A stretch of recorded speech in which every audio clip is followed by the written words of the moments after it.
Regardez ce qui se passe aujourd'hui au Maghreb. Qui aurait pensé que cette grande boîte noire, avec le traumatisme qu'elle a vécu, qui est l'Algérie, puisse connaître un mouvement aussi profond et aussi pacifique que celui qu'elle est en train de vivre aujourd'hui?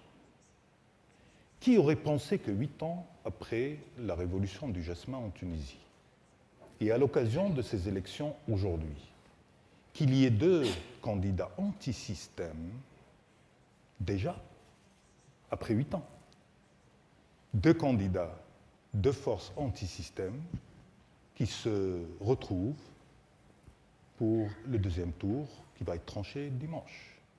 Qui aurait pensé que ce résultat qui a été obtenu lors des élections législatives en Tunisie allait être de cette manière-là? Il y a un constat, il y a des forces qui sont bien présentes et bien implantées. Ceci est valable pour la Tunisie, ça sera valable demain pour l'Algérie, parce que la seule force organisée mais qui ne s'exprime pas encore est les forces ou les mouvements à mouvance islamiste, mais qui rentrent dans la rationalité progressive par rapport aux contraintes qu'ils doivent assumer dans la gestion de l'ouverture et également la gestion de la réponse à la demande sociale. Ceci est valable également chez nous. Les forces organisées dans le Maghreb sont les forces qui continueront à diriger et à orienter les politiques à l'intérieur de cet espace. Je ne parle pas de la Libye, tout le monde connaît la situation, mais je suis heureux pour une chose, parce que j'étais un acteur dans l'accord de Skhirat, j'étais ministre des Affaires étrangères, et donc le Maroc avait abrité ce rapprochement qui était combien difficile et douloureux. J'ai vu des gens pleurer, des gens de la même famille qui se trouvaient chacun dans un camp et qui pleuraient à cause et grâce à ces retrouvailles. Et on avait beaucoup d'espoir.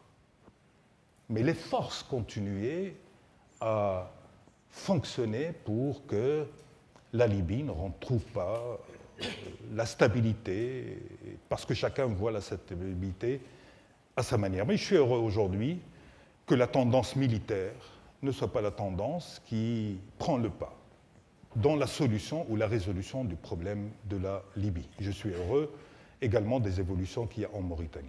Tout cela pour dire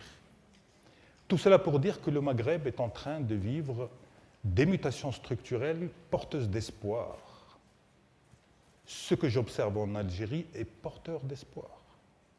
Contrairement à ce que beaucoup pensent, l'Algérie ne reviendra pas en arrière. Et donc le pouvoir militaire devra accepter de partager le pouvoir. La solution à la problématique algérienne aujourd'hui, c'est d'amener le pouvoir algérien à accepter la solution du partage du pouvoir. Mais il va devoir composer avec ceux avec lesquels il a mené une guerre interne pendant 10 ans. Parce que c'est l'une des rares forces organisées qui restent encore en Algérie. Toutes les formations politiques historiques sont rejetées structurellement, radicalement par les populations qui sont dans la rue. D'où la difficulté de la solution politique qui doit être trouvée.